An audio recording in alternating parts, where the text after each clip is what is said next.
For today's ganap, ayan, dito kami ngayon sa Nuvali. Ayan. Dahil nga ni minsan lang lumabas ang mga marites, ay sinulit na namin ang pagpunta namin dito. Balitaan nga ni namin na open ang fountain lights dito, kaya naman kami ay dumaan muna dito para manood. 6:30 pa naman ang gabi ang simula ng fountain lights dito, pero kami ay maaga pumunta dito para naman kami ay makahanap ng pwestong maganda-ganda sa panonood. Dahil nga ni madami ding tao ang napunta dito sa panonood ng fountain lights, dahil minsan lang naman ito sa isang taon. At sa mga oras nga ni ito ay papasok na kami dito sa loob at nakikita nyo naman ang mga design ng aming pinasukan. Ayan. Sa mga oras din nga ning ito ay kukunti pa din ang mga tao dahil nga ni anong oras pa lamang naman ito at mamaya pa naman yung start neto. Masyado nga nila ang kami na-excite na pumunta dito kaya naman kami napaaga dahil maiba naman ari sa bundok na aming titingnan. Cherries lang.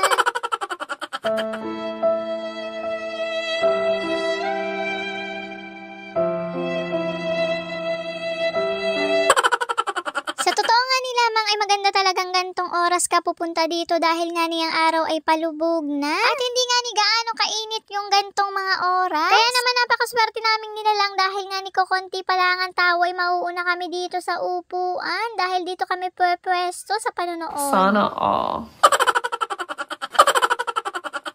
Pero sa totoong buhay nga ni ay talagang niyakag ko na yung mga kasama ko din para naman ako yung makapag-emote. Ayan, charis lang. Dahil nga ni pag ganitong paligid at napakatahimik pa ay talaga namang napakasarap mag-emote. Tapos nga ni nakatingin ka dyan sa sunset, sa sunrise, charis lang.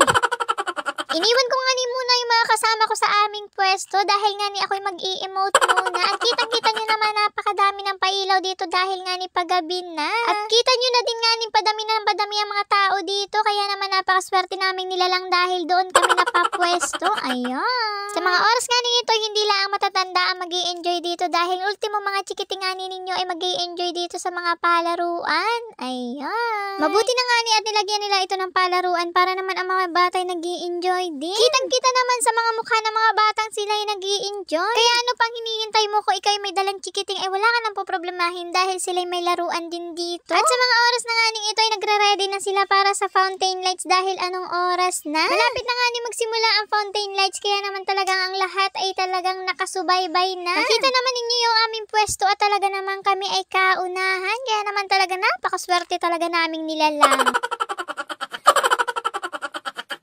At sa ngayon nga hanggang dito na lang muna ang aking vlog for today's video and thank you for watching. Bye-bye!